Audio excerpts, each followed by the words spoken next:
Kampionati kombëtar i futsalës ka rezervuar këtë fundjavë një përballje shumë interesante. Vllaznia kryesuese e tabelës së klasifikimit pret në Pallatin e Sportit Qazim Dervishi ekipin e Flamurtarit të Vlorës, një duel ky që ja vlen për tu parë edhe nga fakti se në fushë ballafaqohen Vllaznia kampione në fuqi dhe Flamurtari fituesi i Kupës së Shqipërisë, trofe të cilin e pati fituar brenda në Shkodër duke mundur Vllaznin në finale. Për kuqeblut, të cilët kryesojnë kampionatin me 19 pikë, fitoria e kësaj ndeshje është shumë e rëndësishme pasi i çon në fazën finale të Final Four në vendin e parë, duke pritur se me cilin prej kundërshtarëve që ndjekin në klasifikim, Tirana apo Flamurtari, do të ndeshet në gjysmëfinale. Në seancën stërvitore të së e fundit anti-Flamurtari, e cila u drejtua nga kapiteni dhe trajneri i Vllaznisë Alcid Tafili dhe drejtori sportiv Xhaferi, ju kushtua përgjegjësisht strategjisë me të cilën kuqeblut do të shpalosen në fushën e lojës. Semir Goka, njëri prej titullarëve kryesor të Vllaznisë futsal, i cili më herët ka luajtur edhe Flamurtarin ku ka fituar 2 trofe, një kampionat dhe një kupë,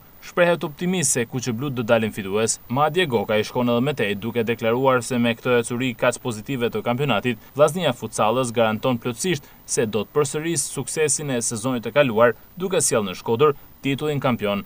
Një emocion i veçantë lush me ish ekipin ku kam fituar 2 trofe, një kampionat edhe një kupë. E kena përgatitur gjithë javën profet Afilin që ta mbyllim këtë fazën e dytë nesës të fundit kundra ish ekipit të Flamurtarit, ta mbyllim me sukses me fitore. Mungesa vetme është arritje Paxhia, si është mungesë kryesore për ekipin ton, por gjithsesi ne jena të motivuar për me marrë 3 pikë të rradhës. Jena përkushtuar gjatë gjithë këtij vit për me marrë edhe herë këtë trofe me punë dhe me djerës gjithë çunat. Janë të ndihmuar shumë ata çunat e ri që janë ofruar te ekipi kohët e fundit dhe shpresojmë t'ia dalim ta mbrojmë trofeun ton 2 rradhësi në Shkodër.